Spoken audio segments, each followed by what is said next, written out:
Overall, to summarize on Spider-Man, I was very happy with it overall. It was pleasing to me as a fan, but it was also quite a well-done film on its own. What was very good about it was it helped to unite the Spider-Man fandom as well, because ever since Spider-Man 2, I feel like each Spider-Man film has had at least a group of people who have dogpiled on whatever Spider-Man film it is, whether it's free, whether it's the TASM series, whether it's this new MCU version. There's always been like a bunch of not a great film, not my Spider-Man, all that stuff. And this one, I think, was quite a good unification in many different ways. Once you put them together, you connect them, and then it actually adds new meaning going back to the previous films in the context of the new one. And because that then gets entangled in the audience's unconscious knowledge about Spider-Man, you can't hate it as much because they've all interacted, because they're connected. So it becomes less of a argument over which version of Spider-Man is valid and superior, because now they're all valid.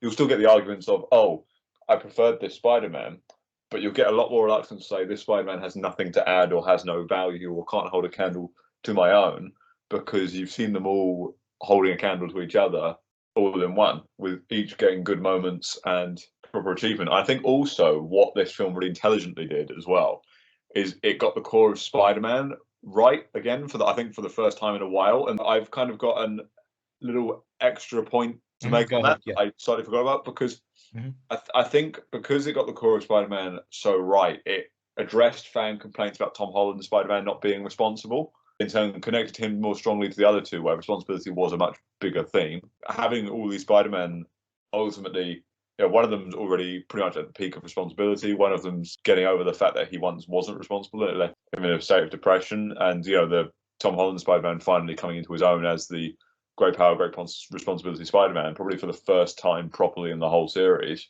First time that the responsibility quite in there too. It smartly addresses fan complaints about Tom Holland Spider-Man, connects the Spider-Man not only in their underlying theme properly in the same film, but also just in terms of the way they operate and connect to each other, and then validates them all, so that that subset really doesn't have a leg to stand on and saying, the Spider-Man's shit anymore, because it's given a good spell to all three of them, even if you didn't agree that they had one before. And I think that's really worth a lot. We're going to hone in on the Amazing Spider-Man series. Spider-Man 3, I felt, wrapped up the Raimi trilogy just fine. I wasn't one of those people that would really have demanded a Spider-Man 4 or anything.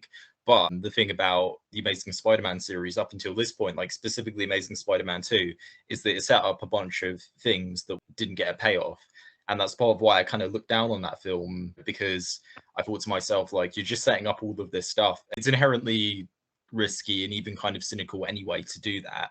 But if you did at least have a film that paid off the stuff that you set up, then that would help mitigate it. But for years, Amazing Spider-Man 2 set up all this stuff, didn't get a third one, didn't continue, it's just left there. So it's just kind of unsatisfying. Once Garfield's Spider-Man came in, it basically became a spiritual Amazing Spider-Man 3, and I loved that. I loved how it wrapped up that film. I mean, obviously we have no clue what happened with the Sinister Six setup in that film. We still got a payoff for Gwen's death. We still got a payoff for Electro. That I feel helps give that series a sense of closure. It was just great to see. I feel it makes me feel like that series will probably age a bit better, because now it actually got a wrap up. I think The Amazing Spider-Man 2 is always going to be a bad film. I don't think you can fix that. I reckon the first one's going to be looked at with a little bit more reverence than it usually gets, which I think is actually really nice, because there are some things about that film that are really good, and I think it would be nice to see the discourse over the series as a whole almost become a bit more balanced, which is what I think it ultimately should be, because it was a really strong opening film. I can't deny that it could have received a much stronger follow-up than what we did get. Definitely one of the most impressive comic book movies of the year. Before we finish on the comic book movie discussion, I just want to go back and mention a couple of things that I forgot about Zack Snyder's Justice League. It was better than that theatrical cut in a couple of different ways. First of all, the main villain wasn't complete shit and was actually a character that you could even kind of sympathize with. It gave him a goal that wasn't just MacGuffin, but it was, I want to get back home. I've been away for a really long time. And you know what?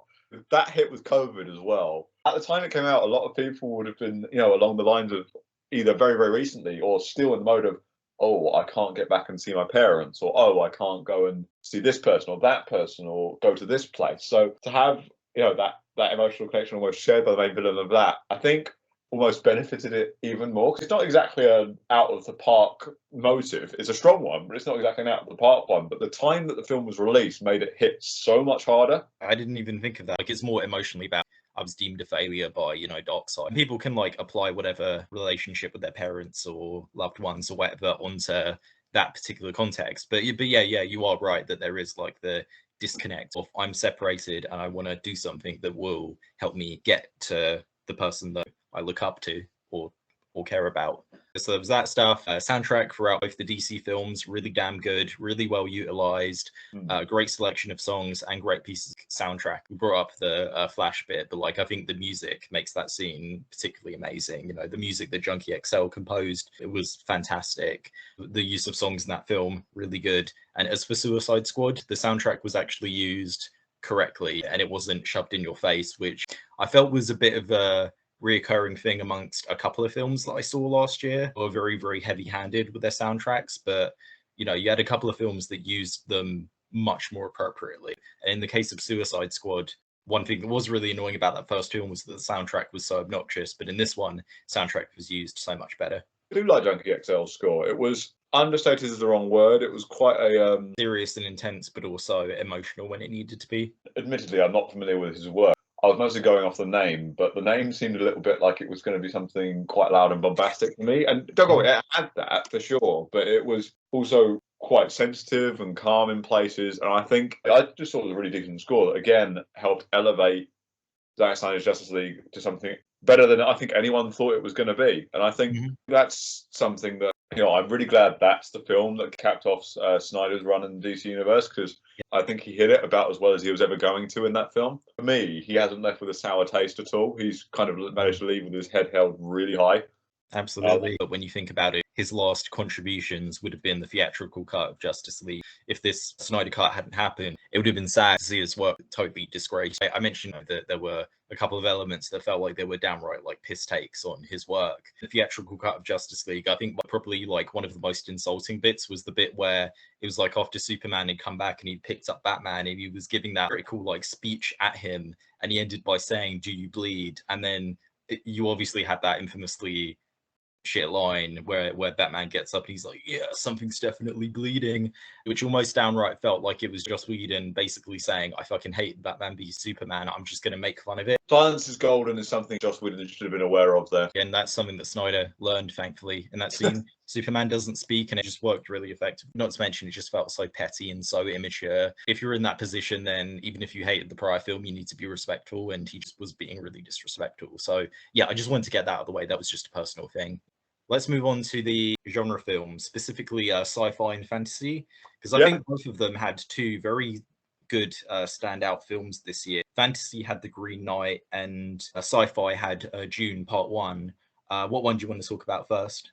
Let's talk about The Green Knight. I did really enjoy it. I didn't absolutely love it, but I did quite enjoy it, and I found it to be a really great visual experience. It took like the Arthur legend and gave it an interesting spin with its lead protagonist and told a complicated story with him. He's not really the best guy, and the journey that he goes on is very, very weird, but I think that it culminates in a very effective, very unexpected ending that tied it together and left me. It was a strange feeling to be left with, but it was quite an apt feeling, and it was very appropriate for the story. I've got to be honest, I think this is the least heroic Sir Gawain has ever been.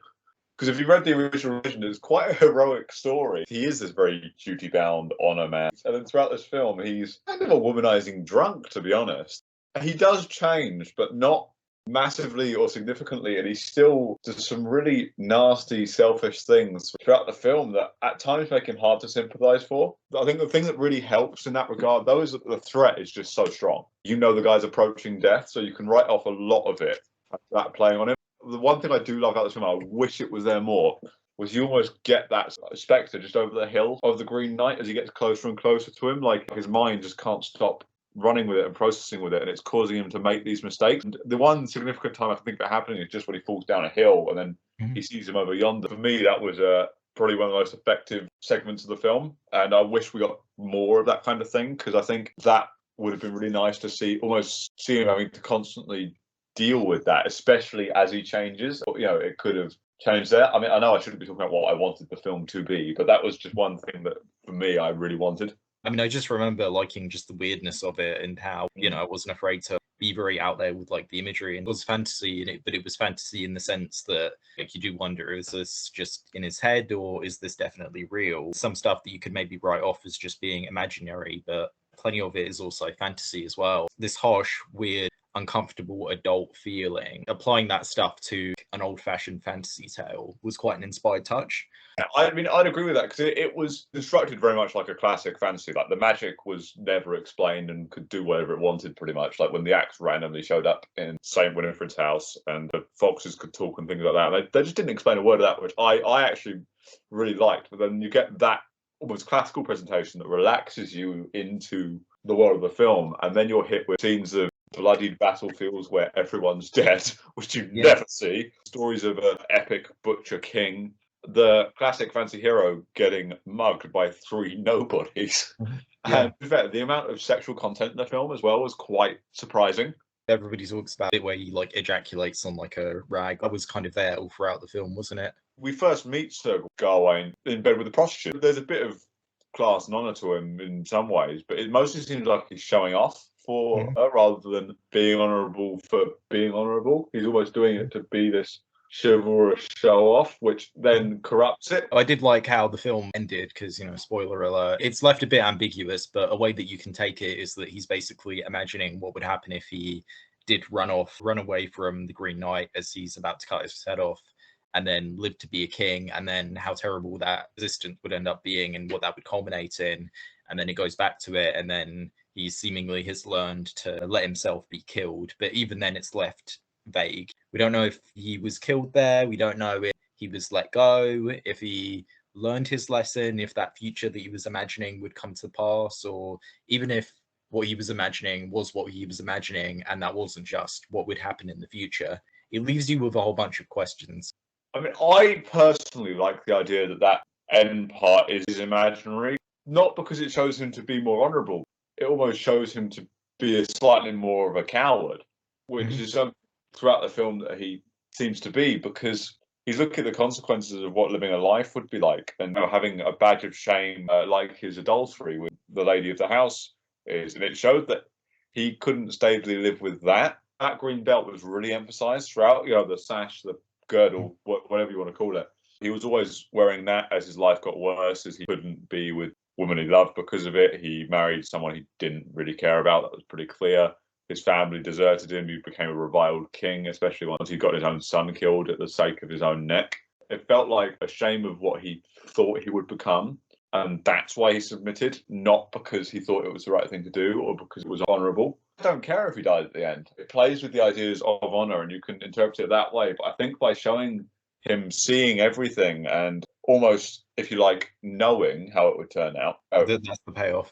Yeah, rather than just, like having the possibility out there. It's an imagination / a vision of the future, and it's something that he thinks he is going to be. So in his mind, it is the future, and him going, no, rather than, not even thinking about the consequences and possibilities, and him just sitting there and going, no, I don't want that, I'd rather die.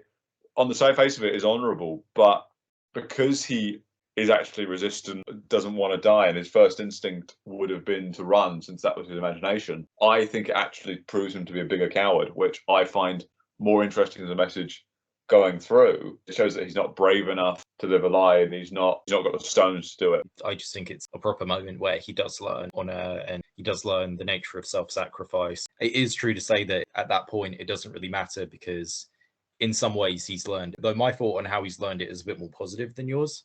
In some ways it's a good ending for him, whether he dies or not. It was the strange artsy film that the King Arthur and the fantasy genre needed. It treated the audience quite intelligently. It was quite visually beautiful. I also quite like the dread that they give snow. I've not seen snow be given dread unless it's a storm before. He'd been chucked out of the tavern, it was drunken, the first snow came. Suddenly you got that feeling of, okay, it's getting close now. And that meant death. And I thought that was brilliant.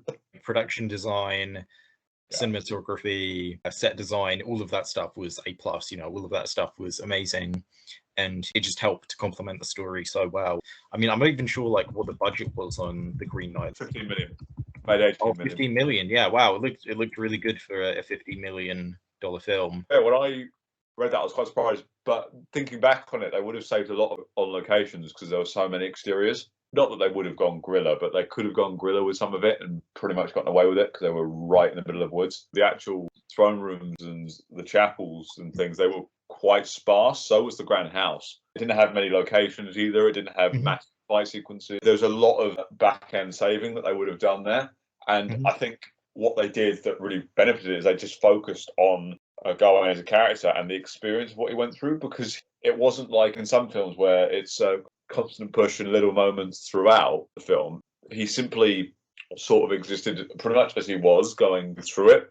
I think there was only 2 moments you see any sort of real development from him. It's when he returns the Saint's head to the skeleton, despite the fact that he asked if he'd get anything in exchange. The fact that he did return it and was prepared to leave before she said anything, I think that was perhaps his most honourable thing he ever did in the film. And obviously the ending, like you said, because although I view it a little bit more negatively, I do see that it is an honourable decision and it's meant to be played that way. It was just, for me, I felt like it didn't quite achieve that because of what it had said about the character beforehand. But it wasn't a flaw. It didn't make me dislike the film at all. I'm quite used to having little opinions like that when things are a bit more ambiguous. I think he did enough work to set up the way you interpreted it anyway. I think that is the way it's supposed to be interpreted. But that's why I'm including that in the other moment of honour, or at least bravery.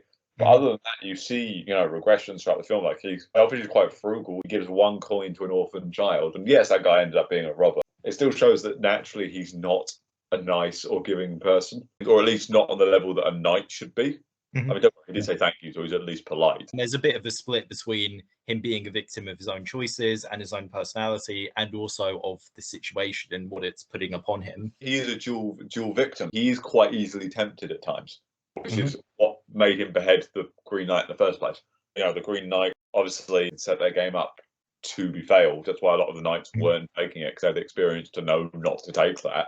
He was also beaten, stretched, knew his death was approaching no matter what was happening, and taken advantage of by a lot of people, including the robbers and the lady of the house. This is definitely one of the most interesting and complex of the King Arthur films that we've got. Yeah, so that was a really good one. Let's move on to G. It was hyped up for years, based on a novel that was considered unfilmable. Amazing all-star cast. The man, Denis Villeneuve, was directing it, and I was very impressed by it. Really mesmerizing. Quite a dark, muddy film, but also quite beautiful and entrancing. And to me, what it just fully captured was that weird sci-fi world. As it went on, I think it became more and more understandable as a story. It had a compelling, good cast of characters. My only issue with it was really just the fact that for a film that was as long as it is only part 1, so it does sort of end. You are sort of left wanting more. But I can kind of understand why they didn't want to just do it all in one film. Visually, it was very impressive. The plot was interesting, but I wasn't that invested in the characters. For example, Zendaya's character, I care nothing about at all.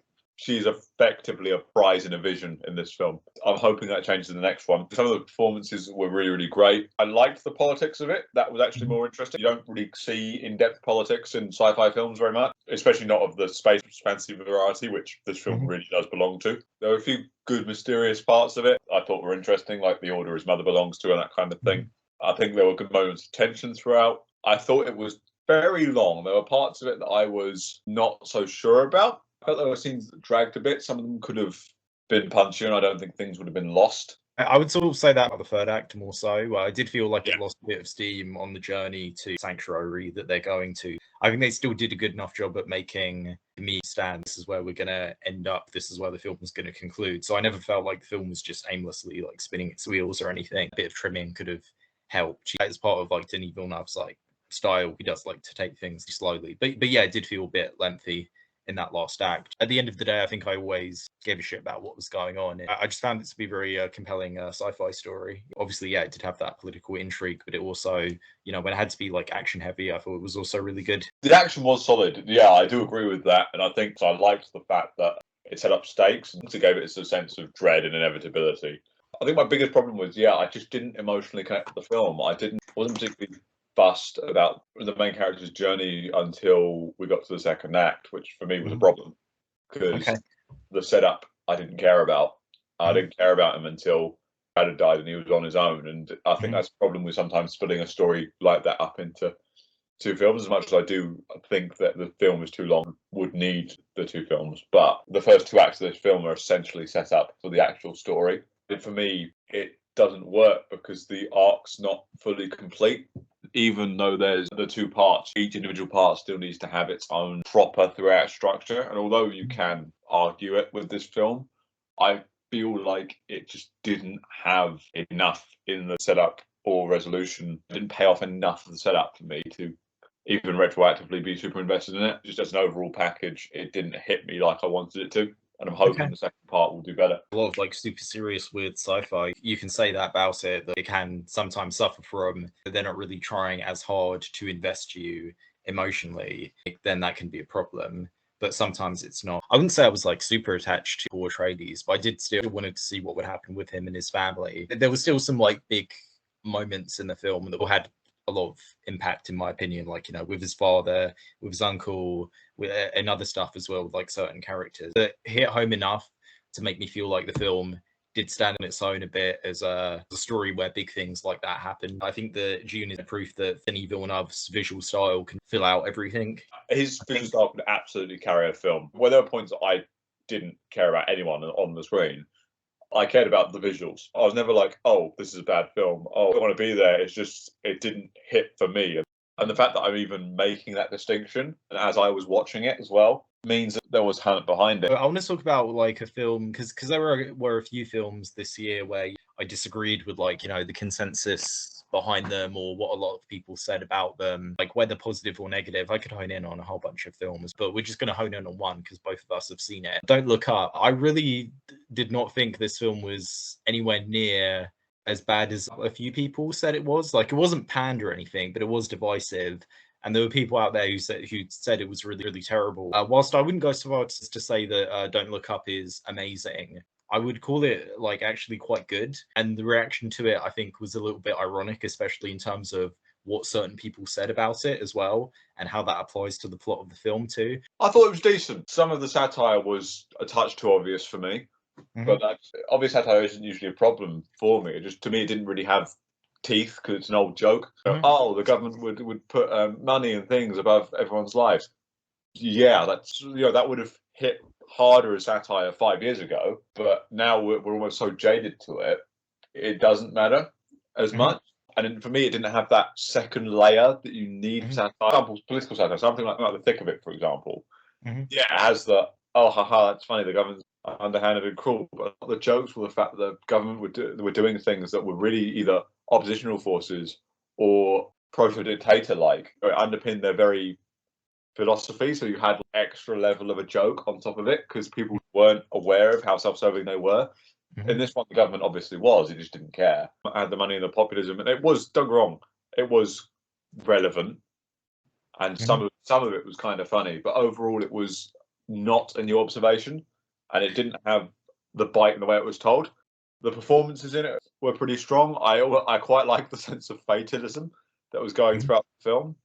And it was interesting to see a major scientist get corrupted by money and sexual liaisons and the rest of it, which may well happen. That's not, you know, outside the realms of possibility. And I think some of the more understated moments, like Jennifer Lawrence's character just making a connection with anyone because it was the end of the world and she wanted something and she was having a good time with this person, and watching the standards almost change a little bit was really interesting. And seeing that final scene of them just choosing to ignore it and just enjoy life was pretty fun. I didn't really care for the satire of Steve Jobs. That was, again, that's just like scraping the bottom of the barrel. That joke was done better 10 years ago. I can't like hugely disagree with the satirical stuff, but for me, it wasn't necessarily effective for me because it had loads of bite. It was more just effective because I feel like it's a reflection of our reality and what we constantly complain about, you know, and what we don't like. And also taking stuff like that, like stuff in the real world, denialism, like big people screwing over little people, very effectively took that and then transplanted it onto this like disaster movie scenario. And I did really like that combination because I felt that it feels like what could actually happen. The concept was very strong, and that's not something that I'm disagreeing with. But I think I say it lacked bite. It lacked bite because it was so obvious, and I think because it was so obvious from the very start, it didn't have that kind of very existential element for a while. And for me, that's part of the essence of the modern era. I mean, I think ultimately one thing that really undercuts the modern era is there's this quiet sense of background existentialism. I think we're all slightly suspicious of whether we'll make a dent in climate change in time for anything to be done about it. Yeah. We don't trust the government to have our best interest, and all of that is already in the background. And for me, the satire being so obvious didn't do anything to remind us about how uncomfortable that is. If you make that combination between comedy, satire, and disaster film, if you don't want it to be outright parodic and you're trying to make a point, the satire should have been slightly more subtle at the start and developed into that more obvious thing, because then there was progression to that, which would have worked. And it needs to have that little bit of discomfort and bite for the point to work. I thought it was conveyed very effectively, and I thought that it did have that discomfort. My film, despite its humorous elements, did fill me with this sense of worry, with this sense of, oh no, like stuff's gonna fall apart, they're gonna fail. The film was tied together because it embraced that fatalism at the end, and it culminated actually in the world ending. And on the one hand, yeah, I did think to myself that was probably the only way that the film effectively could end. But I still really liked the fact that that's where it ended up. I felt that hit the message home a lot harder than if like the world ended up being okay. Yeah, I'd agree with that. My only thing with the film was that it's a really, really ambitious movie, and if it's just like good, then you can say that it didn't really live up to its ambition. But I do feel like it still achieves plenty of what it's like setting out to do. As one film as its own like contained piece, I found it to be very entertaining and intense as well. Obviously, the bit that's become a little bit famous is the bit where Randall was basically yelling on the TV news. I just found that scene very, very relatable, especially with what he says at the beginning about how everything needs to be so charming and likable all the time. Sometimes we need to just say how we feel. His entire rant was just so like truthful and perfect, extremely well acted. Very well acted. It was truthful, but it was something that's not a particularly new or incisive observation. I think what made it work was the character work they'd done with Randall. Come back to what was ultimately his point at the beginning anyway. He just had the confidence to now say it. Outside of it being wrapped up in that confidence, it wouldn't hit as hard. With a lot of characters, what they say that are that nihilistic hits without the character necessarily needing it to hit. Mm-hmm. As in, it just hits you as a person, you mean? Yeah, because it's a perspective that is true and you may not have thought of before. Or at least may not have verbalized properly before. Well, that's a conversation that's had on the evening news pretty much every other week, usually admittedly by right-wing commenters on certain social and identity issues. But still, it's a conversation that's had out loud so much that there's no bite to that explosion, because it's like, cool, it's just another thing. It did just stick a chord with me, and I found it to be not a film that was smug, but more a film that was desperate. And I saw many reviewers calling it smug, and I really didn't see that at all. You can say that there was an element of maybe the film thinking it was smarter than it was, but I don't think that was a heavily enforced feeling that was clear in the filmmaking, in the acting, in the writing, or anything like that. I think it was just very, very earnest and desperate, just saying these are problems that you have to take seriously. Yeah, sure. I'd agree that it was an earnest film, and there was an element of desperation through it, and that was kept well. It did think it was a little smart, but it wasn't conceited in the way it did it, because it was just openly honest. I think they almost had the same issue that I did, then inferred something about the filmmaking that I haven't inferred. I don't think the filmmakers sat there and went, "Oh, aren't we clever? Oh, let's lecture the masses." I think you're right. It was their observation and commentary on the modern world. The only problem I have with it is I don't think there's anything new in it. For me, it's quite a generic perspective. But I would still argue it's a good film. I had a good time with it. I've got no desire to watch it again, don't get me wrong. But it's Disney told. It was well acted. It is a relevant point. The one scene that I will remember, and I may well go back and watch that scene again, how they just sat there very calmly once the world was over, knowing it was over, there was nothing they could do about it, and just enjoyed what they had left. That moved me, because I think that is ultimately the best decision they could make, and it kind of just added this bit of humanity to them, especially since we'd seen it be stripped away a little bit by Randall's over-exaggeration of his confident social advertising persona. Love, company, happiness, and acceptance was almost the end of our representations of what was left of the human race. That was like the ideal of the end, and I really liked that point. I thought that was great. And the last line of it that he has, we really did have everything, didn't we? But you know what? I wish the film had properly ended there. I didn't have the bit with them actually reaching the new world and the post. Okay.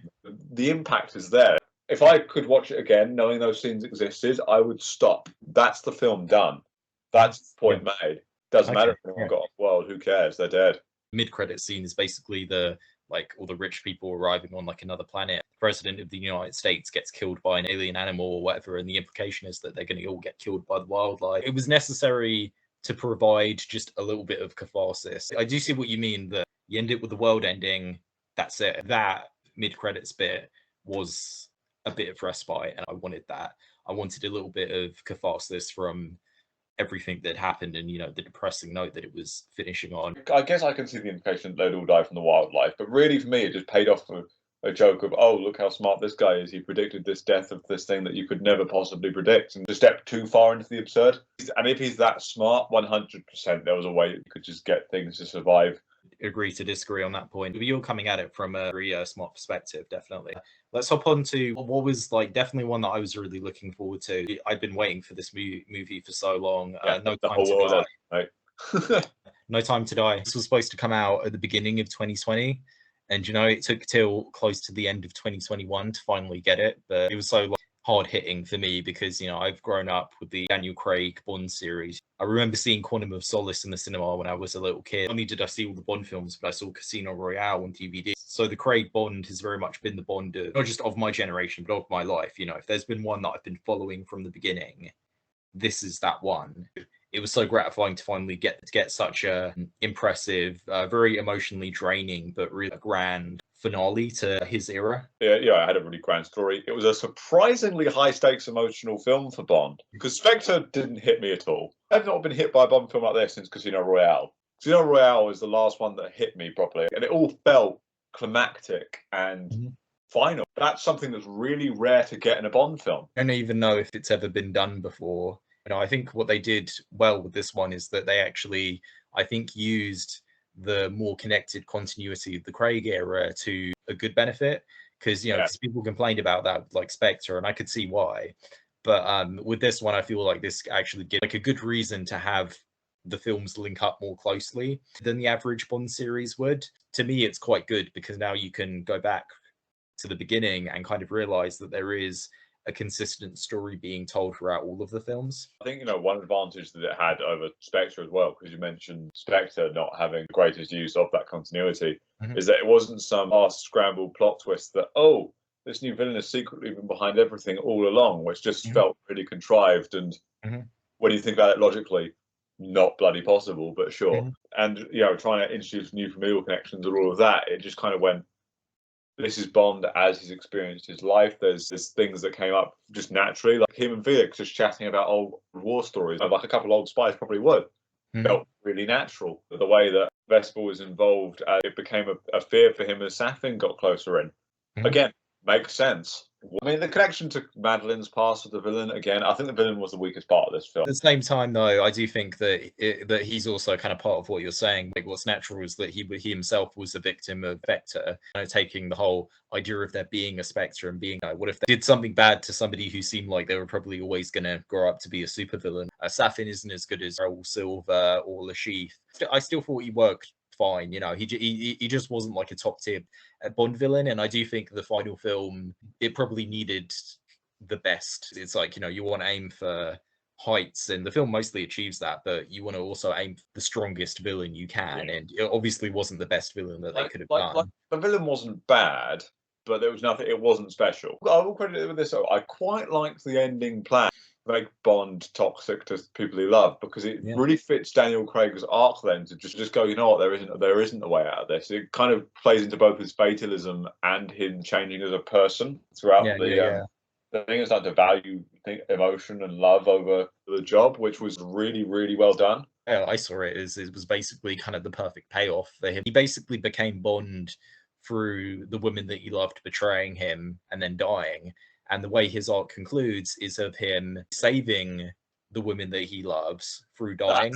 That had in his mind betrayed him as well. at some point. Yeah, forgiving her, understanding the truth, and just choosing to die so that she could live a happy life. Like during the actual experience of it, I was like, holy shit, are they gonna kill Bond? Are they gonna, hey, I want you to come on, do this, like be willing to go here.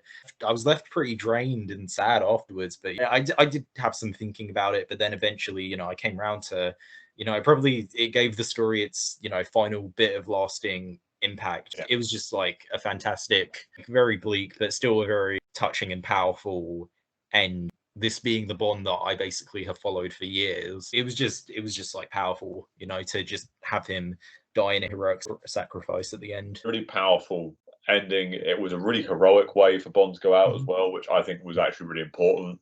Uh, Mhm. it felt fitting to the character. It wrapped up his arc pretty much perfectly.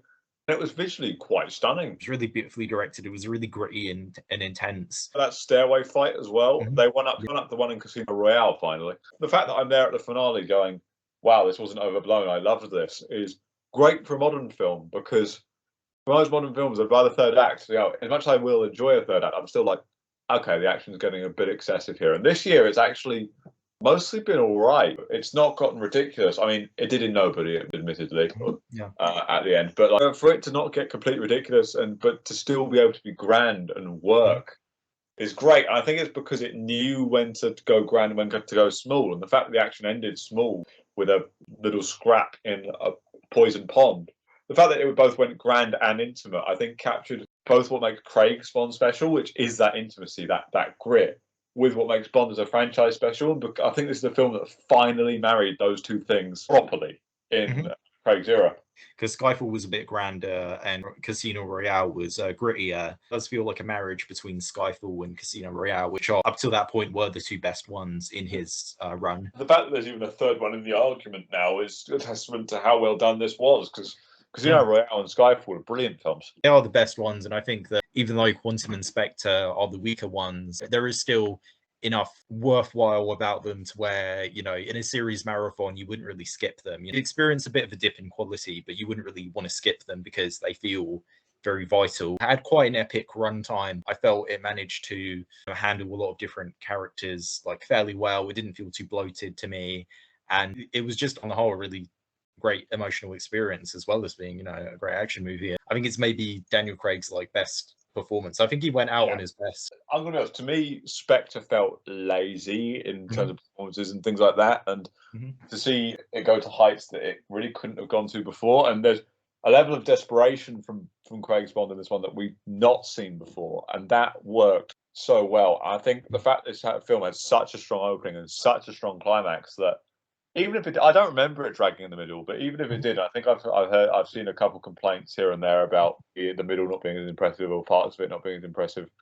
I don't care. It definitely peaks in the opening. For me, it still, for the most part, maintained a good level of quality Yeah, all throughout. I think it was really well paced. Yeah, I was even taken for a spin plot wise, by having a lot of surprises. Like I didn't expect, Bond to have a daughter or anything. Like obviously, yeah, you can say it felt natural, but it also felt like a nice way of, just furthering this story as well. It gives him something to genuinely sacrifice as well. He had to sacrifice a lot. He was forced in that position by the world that he existed in. Sure, it's almost the same message at the ending of Shane. The violent man cannot live in the peace times Mhm. because he just doesn't belong there. I think it was quite a nihilistic comment on Bond that although he feels these things, it's not him, and he doesn't belong in that world. He has to go for that to be able to exist. That love and family.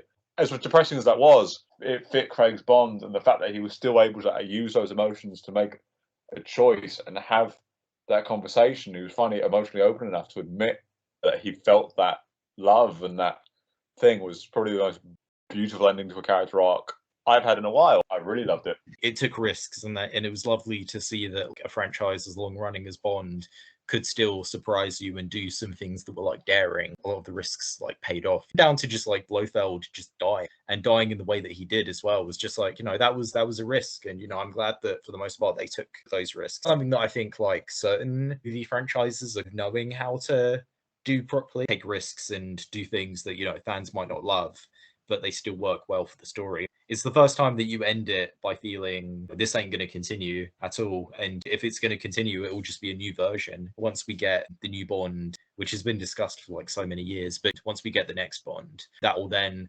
officially cut off the Craig era. It will just be its complete package. I'm fine with like them doing anything. The only thing that I would personally demand is just that maybe they go back to the more standalone nature of it, because I feel like that would just be easier for them to do rather than having to keep a narrative. Sure, yeah, no, I'd agree with that. That's kind of our discussion wrapped up. I mean, there are a lot of ones this year that I'm looking forward to. Some of them are big, obvious ones, and some of them might be a little bit smaller. Yeah, what would you say you're looking forward to the most? The Batman, easily. You know, any year a Batman film comes out, unless the trailer looks absolutely god awful, probably going to be the thing I'm most excited about. Just really excited to see 2022 and what it's got to offer film. I think there's going to be some really good, almost underground gems in there that I'm going to hope to see in cinema.